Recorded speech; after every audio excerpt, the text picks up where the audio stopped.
हाय दोस्तों आजकल परीक्षाओं में 10 की विभिन्न घातों के पूर्व लग्न एवं उनके संकेत के बारे में बहुत क्वेश्चन पूछे जा रहे हैं जो हमारे परीक्षा की दृष्टि से इम्पोर्टेंट हैं। इसलिए हर परीक्षा में 1-2 क्वेश्चन इससे ज़रूर आ रहे हैं। आप लोग इसको याद कर लीजिए। बहुत ही सरल और एक साथ तरीके से ये वीडियो के थ्रू आप लोगों को 10 की विभिन्न घातों का पूर्व लग्न एवं उनके संकेत उपलब्ध किए जा रहे हैं। तो आइए शुरू करते हैं।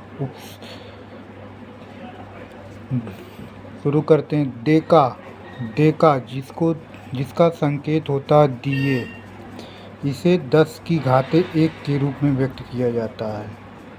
10 की घाते 1 के रूप में। हेक्टो जिसका संकेत है एच, इसको 10 की घाते 2 के रूप में व्यक्त किया जाता है। 10 की घाते 2। किलो जिसको के से व्यक्त किया जाता है, इसका मान होता है 10 की घात 3। 10 की घात 3।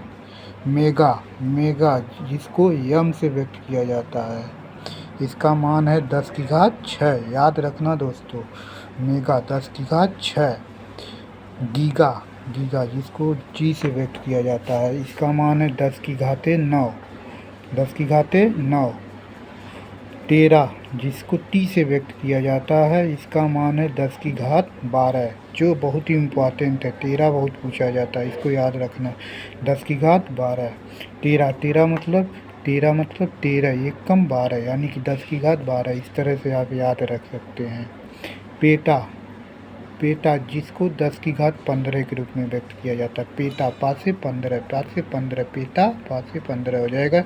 आप इस तरह से याद रख सकते हैं। 10 की घात 15। 10 की घात 15।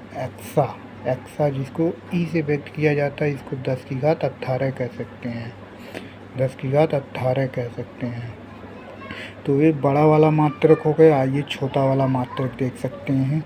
10 की घात देसा जिसको 10 की घात -1 में व्यक्त किया जाता है। ठीक है। देसी जिसको 10 की घात -1 में व्यक्त किया जाता है। सेंटी जिसको 10 की घात -2। 10 की घात -2। मिली 10 की घात -3। ला बना है, मिली में ला बना है, ला से 10 की घात 3। याद रखना, इससे एक ट्रिक है। माइक्रो जिसको 10 की घात -6 कहा जाता है। 10 की घात -6। नैनो जिसको एन से व्यक्त संकेत होता है और 10 की घात -9 कहा जाता है। 10 की घात -9। पीको 10 की घात -12। पीको 10 की घात -12। फेम्टो जो हो जाएगा 10 की घात -15। ये तो 10 की घात -18। 10 की घात -18। देखिए, आप ऊपर वाला याद कर लीजिए, नीचे वाले माइनस लगाते चले जाइए कुछ संकेतों में, आपका काम हो जाएगा। तो आइए अब खगोलीय दूरियों का मापन देख लेते हैं। खगोलीय दूरियां क्या होती हैं दोस्तों? प्रकाश द्वारा निर्वात में 1 वर्ष में तय की गई दूरी को प्रकाश वर्ष कहते हैं।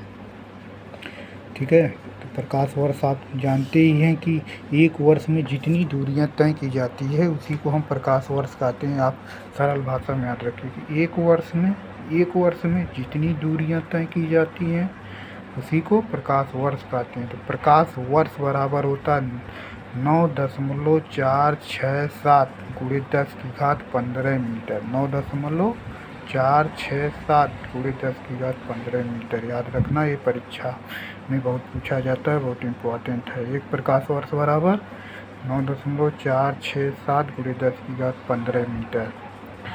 ठीक है दोस्तों, तो अब खगोलीय इकाई के बारे में आप जान लीजिए। खगोलीय इकाई क्या होती है? पृथ्वी और सूर्य के बीच की दूरी होती है। पृथ्वी और सूर्य के बीच की जो दूरी होती है, अरे आप पृथ्वी खड़े हैं, पृथ्वी और सूर्य दोनों के बीच की दूरी को ही खगोलीय इकाई कहा जाता है। तो एक खगोलीय इकाई बराबर होता है 1.496 × 10 की घात 11 मीटर। एक खगोलीय मात्रक बराबर कितना होता है 1.496 1.496 गुणे 10 की घात 11 मीटर गुणे 10 की घात 11 मीटर 10 की घात।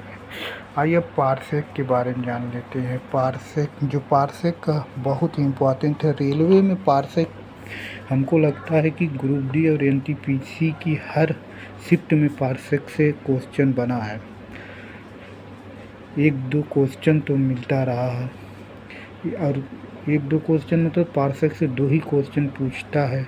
एक पारसेक की लंबाई जो मीटर में, एक पारसेक का प्रकाश वर्ष में दूरी पूछता है। तो पारसेक होता क्या है? यह दूरी मापने की सबसे बड़ी इकाई होता है। और ये परीक्षा में से पूछेगा कि दूरी मापने की सबसे बड़ी इकाई क्या है, तो आपको पारसेक याद रखना है। दूरी मापने की सबसे बड़ी इकाई पारसेक याद रखना है। एक पारसेक बराबर 3.26 गुणे 10 की घात 16 मीटर। एक पारसेक बराबर 3.26 गुणे 10 की घात 16 मीटर। एक पारसेक बराबर 3.26 प्रकाश वर्ष। याद रखना, जहाँ प्रकाश वर्ष रहेगा वहाँ 10 की घात 16 मीटर नहीं होगा, वो सिर्फ 3.26 होगा। ये दोनों क्वेश्चन कंफ्यूज करता है, इसलिए याद रखिएगा। एक पारसेक बराबर 3.26 प्रकाश वर्ष। ठीक है दोस्तों, तो आप लोग इसको याद रखिएगा। ये थी हमारी पहली वीडियो जो आपकी परीक्षा की दृष्टि से बहुत ही इम्पोर्टेंट था। और नीचे वाला क्वेश्चन भी आप लोग देख लीजिएगा। जो लंबाई का सबसे बड़ा मात्रक होता है वो पारसेक, देखिए लिखा है हमारे नोटबुक में, हमने इसको लिखा है।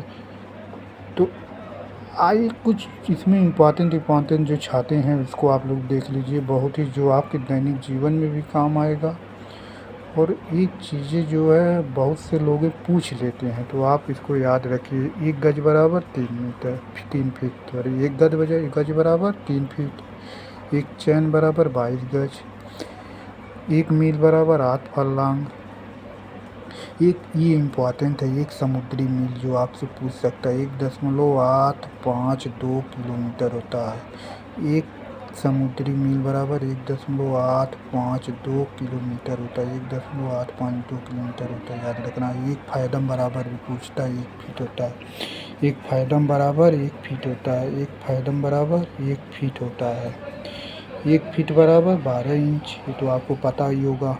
1 इंच बराबर 2.54, ये पूछा था एनटीपीसी में। 1 इंच बराबर 2.54। 2018 में जो एनटीपीसी का फॉर्म आया था, 2022 में पेपर हुआ था, उसमें ये पूछा था कि 1 इंच बराबर क्या होता है 2.54। याद रखना 2.54 सेंटीमीटर होता है। एक बैरल, इसके भी याद रखना 159 लीटर होता है, ये भी पूछा था। एक बैरल बराबर 159 लीटर, 159 लीटर होता है। एक बैरल बराबर 159 लीटर। एक गैलन बराबर 3.8 लीटर होता है। एक गैलन बराबर 3.8 लीटर होता है। एक गैलन बराबर 3.8 लीटर होता है। एक पाउंड याद रखिए, एक पाउंड बराबर होता है 453.6 ग्राम। 453.6 ग्राम। 1 केजी तो आपको पता ही 1000 ग्राम होता है। तो ये रहा आज का वीडियो, जो हमारी पहली वीडियो थी, जो आपकी इम्पोर्टेंट है परीक्षा की दृष्टि से। आप इसको एक बार ध्यान पूर्वक पढ़ लीजिएगा, जो सारी मात्राएं, और इसमें से आपके रेलवे में 2 से 3 किसी शिफ्ट में 3 से 4 क्वेश्चन आना तय है, इसलिए आप इसको देख लीजिएगा। बहुत बहुत धन्यवाद आपका, आपने वीडियो हमारा देखा, और आप लाइक सब्सक्राइब जरूर कीजिए। जय हिंद, जय भारत।